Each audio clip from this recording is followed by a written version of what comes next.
शिवा!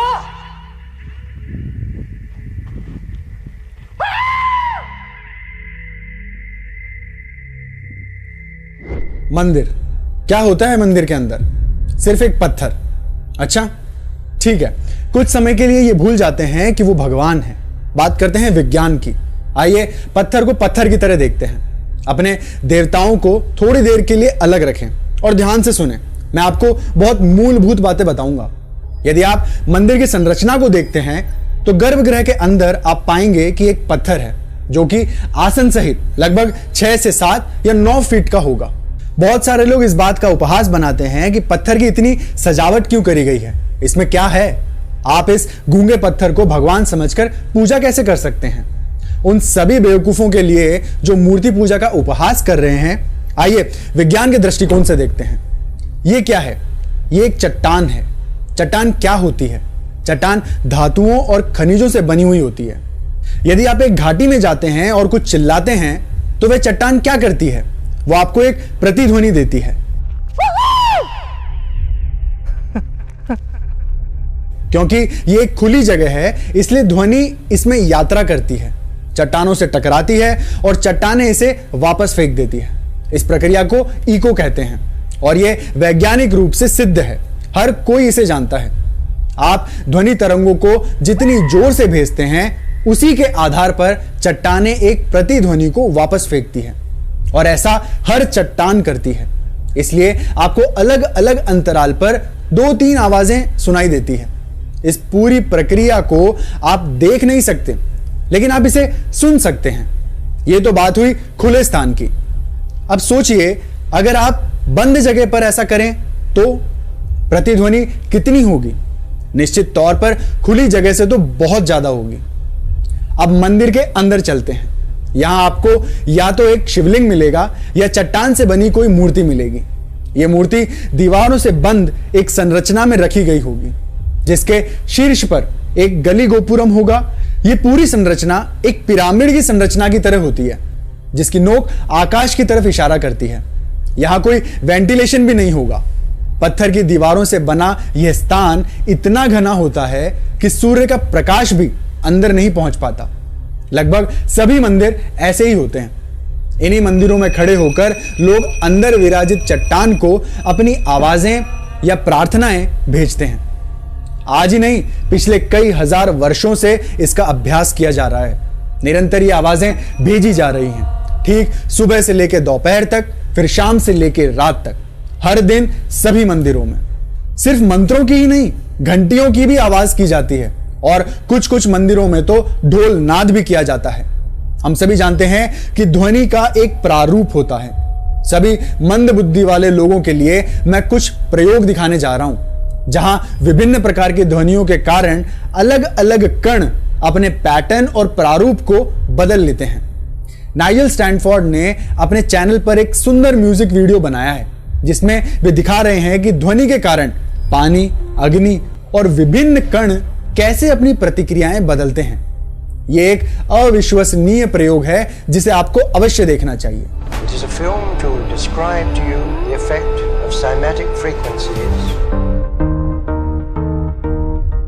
अब आपके शरीर की बात करें तो उसका 72% जल तत्व है, 12% पृथ्वी तत्व है, 6% वायु तत्व है, 4% अग्नि तत्व है और बाकी के 6% आकाश तत्व है। आपको नहीं लगता कि इन ध्वनियों का आपके सिस्टम पर भी प्रभाव पड़ता होगा? जरा देखिए कि पानी कितनी तेजी से ध्वनि का जवाब दे रहा है। इसी प्रकार अग्नि भी दे रहा है। और वास्तव में देखा जाए तो ब्रह्मांड का कण कण अलग अलग ध्वनियों पर अपनी प्रतिक्रियाएं अवश्य देता है। अतीत के योगियों ने हमेशा कहा है कि ध्वनि अस्तित्व का आधार है। प्रत्येक साकार दृश्य एक प्रकार से ध्वनि का ही पुनर्जन्म है। यदि आप ध्वनि में महारत हासिल करते हैं तो आप 5 तत्वों के साथ खेल सकते हैं। इसी महारत के कारण अतीत में ऋषियों ने पानी पर चलने, हवा में गायब होने, दीवारों के आर पार हो जाने जैसे कामों को बड़ी आसानी से कर लिया। हैरी पॉटर फिल्म में तो आपने एक काल्पनिक कहानी देखी है लेकिन हमारे यहां तो ऐसे ऐसे योगी हुए हैं जिन्होंने वो सब वास्तविकता में किया है। आज भी कई ऐसे गुप्त योगी होंगे जो उन चीजों को कर सकते होंगे, और केवल वो ही नहीं, आप और मैं भी इसे कर सकते हैं अगर हम ध्वनि पर महारत हासिल करें। आपको ऐसा करने के लिए इंद्रियों से परे एक धारणा की आवश्यकता है। सफलता प्राप्त करने का एकमात्र तरीका संयम ही है। यह सफलता आप किसी घटिया प्रयोग के माध्यम से प्रयोगशाला में नहीं कर सकते। जिन्होंने ऐसी कोशिश की वो या तो विक्षिप्त हो गए या अनुसंधान में बहुत सारा पैसा बर्बाद करके पूरी तरह से असफल हो गए। जिन्हें योग करने में आलस होता है, ऐसे लोगों को निराश करने के लिए मैं क्षमा प्रार्थी हूं, लेकिन ध्यान के अलावा तकनीकी रूप से देखा जाए तो कोई दूसरा रास्ता नहीं है। ठीक है, मैं आपको एक और सलाह देता हूं, आप YouTube पर इस तरह के और भी प्रयोग देखें ताकि आप वो समझ पाएं जो मैं यहां कहना चाहता हूं। खैर, मंदिरों के अंदर कुछ मंत्रों का जाप किया जाता है। इससे क्या होता है? ध्वनि पत्थर को छुएगी और अलग अलग दिशाओं में वापस उछलेगी। अब क्योंकि यह एक बंद कमरा है तो ध्वनि की ऊर्जा को मुख्य द्वार से होकर ही गुजरना पड़ता है, और जो भी सामने खड़ा होता है वो पूरी तरह से उस ऊर्जा से भर जाता है। मंदिर में इन पॉजिटिव वाइब्स का अनुभव आपने भी किया होगा। अब यह देखिए कि मंदिर में किसका जप किया जाता है। सुबह किया जाता है विष्णु सहस्रनाम, भगवान विष्णु के 1000 नाम, और रात में होता है ललिता सहस्रनाम, देवी पार्वती के 1000 नाम। शिवोपासना मंत्रम, लिंगाष्टकम, ओम नमः शिवाय, निर्वाण शतकम आदि आदि मंत्रों का मानव प्रणाली पर अलग अलग प्रभाव पड़ता है।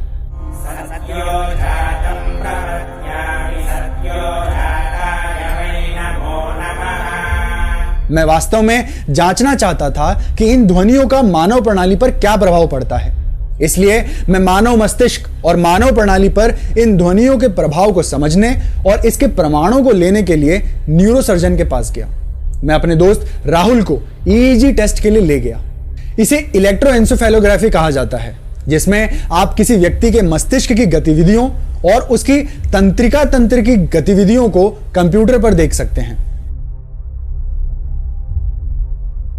हमने जब ललिता सहस्रनाम को चलाया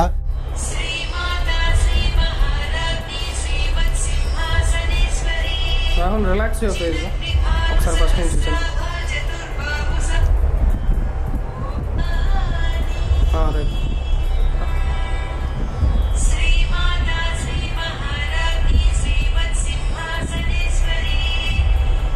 तो जिस तरह के परजीवी अंतर उसमें मिल रहे थे वो रहस्यमय थे।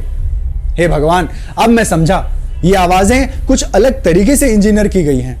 मंत्र की लय आपके परजीवी तंत्रिका तंत्र में जाएंगी और आपको 3 से 5 मिनट के भीतर गहरी नींद में डाल देंगी।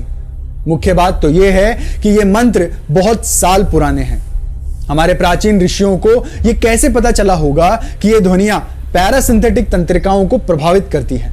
अब ललिता सहस्रनाम तो रात में चलता है, लेकिन सुबह मंदिरों में विष्णु सहस्रनाम का जप चलता है। इन ध्वनियों को इस तरह से इंजीनियर किया गया है कि यह आपको मन की शांतिपूर्ण और तरोताजा अवस्था में जगा देगा। मुझे यकीन है कि आप में से अधिकांश लोगों की सुबह कुछ खास नहीं होती होगी, क्योंकि चिड़चिड़े दिमाग के साथ तो आप सुकून से सो नहीं सकते और इसलिए आप जागने का भी आनंद नहीं ले सकते। यदि आप सुबह सुबह विष्णु सहस्रनाम को सुनेंगे तो यह आपके मस्तिष्क में मौजूद सभी दंड फंद को साफ कर देगा और जागने पर आप सुपर फ्रेश महसूस करेंगे। आज भी आप तिरुपति मंदिर में जाकर देख सकते हैं, वहां सुबह विष्णु सहस्रनाम का और रात में ललिता सहस्रनाम का जप होता है। हमारे प्राचीन ऋषियों के गूढ़ विज्ञान और उनकी मानव प्रणाली की गहरी समझ का कोई सानी नहीं है। यह समय के साथ विकसित हुआ वो विज्ञान है जिसका अभ्यास आज भी मंदिरों में किया जा रहा है। अब भी अधिकांश मंदिरों में यह सब होता है, बिना ये जाने कि वो ये क्यों कर रहे हैं। मैंने जब एक पुजारी से पूछा तो उन्होंने कहा कि मुझे नहीं पता, लेकिन बस सालों से ये ऐसे ही चल रहा है। या वो लोग कुछ भी कह देंगे, जैसे ये स्वास्थ्य के लिए अच्छा है, इससे आपको लक्ष्मी का लाभ मिलेगा, गर्भ रक्षा होगी, आदि आदि कुछ भी। ये भी एक कारण है कि आज मंदिर खंडर में बदलते जा रहे हैं। मंदिरों के विज्ञान के बारे में बात करने वाला कोई है ही नहीं। मंत्रों का क्या महत्व है और क्यों पत्थर की मूर्ति मंदिर में रखी गई है, किसी को नहीं पता। मंदिर के चारों ओर एक पूरी संस्कृति विकसित होती है जो आपके जीवन का संचालन करने के हर पहलू के बारे में बात करती है। अपनी बीमारियों का इलाज कैसे करें, यहां तक कि बहुत ही बुनियादी पहलुओं जैसे कि कैसे बैठना है, कैसे खाना है, आदि आदि मंदिर हमेशा मानव जीवन को समृद्ध करने के बारे में बात करते हैं। इसलिए उन्होंने चट्टान को भगवान कहा, और जब आप भगवान के लिए जप करते हैं तो उसका प्रभाव आसपास में रहने वाले लोगों को लाभ पहुंचाता है। यह एक निशुल्क सेवा है। क्या आपके डॉक्टर मुफ्त में आपका इलाज करेंगे? लेकिन यह मंदिर मुफ्त में सेवा कर रहे हैं कई सदियों से। लेकिन अब इन मंदिरों पर हमले हो रहे हैं। इन्हें सरकार के नियंत्रण से मुक्त करने का समय आ गया है। मंदिर की संपत्ति को लूटा जा रहा है। सरकार को लगता है कि बहुत अधिक सोना वहां उपलब्ध है जिसे लूटा जा सकता है। आप जानते हैं कि मंदिर का डिजाइन ऐसा होता है कि उसमें एक ध्वज स्तंभ होगा ही, जो किसी धातु से बना होगा, आमतौर पर सोना या तांबा। पीतल ध्वनि का अच्छा संवाहक है। सोना बिजली का एक उत्कृष्ट चालक है और इसमें ऊर्जा की उच्च ग्रहणशीलता होती है। मंदिर निर्माण में इस्तेमाल किए जा रहे सोने के बारे में चिंतित सभी बेवकूफों के मुंह पर यह वीडियो एक तमाचा है।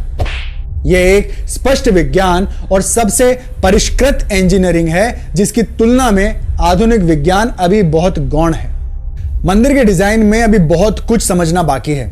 यह डिजाइन ऐसा होता है कि ऊर्जा की तरंगें जो गोपुरम द्वारा जीवंत होती हैं वो सीधे गुजरती हैं और यहां जो एंटीना की तरह की व्यवस्था है उसको छूती है और ऊर्जा के प्रारूप में संग्रहित होती है। लोगों में इसे छूने की मान्यता है। बहुत से लोग अपने सिर से इसको छूते हैं, ये जाने बिना कि वो ऐसा क्यों कर रहे हैं। फिर आपको एक ऐसे स्थान पर चलना होता है जो कि उस ऊर्जा से भरा हुआ होता है जो अंदर की चट्टान द्वारा प्रेषित होती है। इससे कोई फर्क नहीं पड़ता कि आप एक हिंदू हैं, मुस्लिम हैं या ईसाई हैं, आपको इस ऊर्जा का फायदा मिलेगा ही मिलेगा। इसलिए मंदिर के बाहर निकलने के बाद आप पूरी तरह से तरोताजा महसूस करते हैं। आपको दर्शन की भी आवश्यकता नहीं है। इस पथ से गुजरने के बाद आप सक्रिय रूप से अंतर महसूस कर सकते हैं। और यह डिजाइन किसी मस्जिद या चर्च में नहीं है। सिर्फ चर्च और मस्जिद ही नहीं, पृथ्वी पर किसी भी प्रकार की इंजीनियरिंग मंदिर की इंजीनियरिंग को हरा नहीं सकती। यह अतुलनीय है। आप में से कितने लोग इस पूरे विज्ञान से अवगत हैं? अब आप उन मूर्खों को क्या कहेंगे जो मूर्ति पूजा का उपहास करते हैं? क्या आपको लगता है कि उनमें जरा सा भी दिमाग है? जो लोग मूर्तियों पर पेशाब कर रहे हैं और जो लोग मंदिरों को ध्वस्त करने के लिए लोगों को प्रेरित कर रहे हैं, क्या आपको लगता है कि वे इंसान कहलाने के योग्य हैं? जानवरों की प्रकृति अभी भी उनमें जीवित है, या यूं कह लीजिए कि ये लोग जीवित राक्षस हैं। मेरी बात अभी खत्म नहीं हुई है। मंदिर निर्माण में प्रयुक्त विज्ञान और प्रौद्योगिकी की तुलना में आधुनिक विज्ञान अभी भी शैशव अवस्था में है। मुझे विश्वास है कि आप लोग प्रवीण मोहन का चैनल तो देखते ही होंगे। उन्होंने मंदिरों के संदर्भ में गजब का काम किया है। यदि आपको हमारे योगियों की प्राचीन तकनीक के बारे में जानना है तो कृपया इनके वीडियो जरूर देखें। विज्ञान के नाम पर अपने स्कूलों और विश्वविद्यालयों में जो पढ़ाया गया वो एक मजाकिया बकवास है। ये वीडियो देखें, आपको उन चीजों के बारे में पता चलेगा जिनका आधुनिक विज्ञान के पास कोई सुराग नहीं है। इनका निर्माण वर्षों पहले किया गया है। आज बेवकूफों की एक पूरी जमात है जो अपने शरीर को नींद में डालने के लिए सभी प्रकार के पेय और दवा लेती है। इस ग्रह पर हर शराबी एक प्रमाणित मूर्ख है, क्योंकि ये लोग शरीर को आराम देने के लिए पूरे शारीरिक सिस्टम को ही बर्बाद कर रहे हैं। जब आपके सिस्टम को आराम देने के लिए एक सुंदर तरीका बनाया गया है, तब आप एक विकल्प के रूप में दारू और ड्रग्स को ढूंढते हैं। यह तो प्रचंड बेवकूफी का काम है। राज्य की आय को संतुलित करने के लिए सरकारें दारू के व्यापार को प्रोत्साहित करती हैं। यह तो मूर्खता का प्रतीक होना चाहिए। राज्य चलाने का कितना भयानक तरीका है ये। ऐसी नासमझ सरकारें मंदिरों को संभाल रही हैं। हे भगवान, अब तो पत्थर के अंदर भगवान को याद करने का समय है। यह सिर्फ एक गूंगा पत्थर नहीं है। एक चट्टान को तराश कर जीवंत करने के पीछे एक बहुत बड़ा विज्ञान है। कई रहस्यवादियों ने अपने जीवन की ऊर्जा को एक चट्टान में बदल दिया है और उसे एक जीवित प्राणी की तरह क्रियान्वित किया है। सदगुरु ऐसे रहस्यवादियों का जीवित उदाहरण है। उन्होंने ध्यान लिंग का संरक्षण किया है। अधिकांश लोगों के लिए यह सिर्फ एक पत्थर नहीं है, यह एक जीवित प्राणी है। ऐसे भी भक्त हैं जो इन मूर्तियों से बातें कर सकते हैं और उनके काम भी होते हैं। अब कॉन्वेंट स्कूलों में पढ़े लिखे वो बेवकूफ जो सदग्रंथों से दूर भागते हैं, वो लोग जीवन के इन भक्ति भरे पहलुओं को नहीं समझ सकते हैं। ऐसे भी मंदिर हैं जिन्हें विशेष उद्देश्यों के लिए संरक्षित किया जाता है। हर रोग के लिए इस भरत भूमि के शक्तिशाली मनीषियों द्वारा संरक्षित मंदिर है, पर अब ये मंदिर खंडर में बदल गए हैं। इन मंदिरों की हालत देखता हूं तो मेरी आंखों में आंसू आ जाते हैं। ये इंजीनियरिंग के चमत्कार जो ब्रह्मांड के विभिन्न स्थानों से ऊर्जाओं का तार जोड़कर ब्रह्मांड के साथ संचार करने के लिए शक्तिशाली उपकरणों के रूप में कार्य करते थे, अब एक ऐसी भयानक स्थिति में है।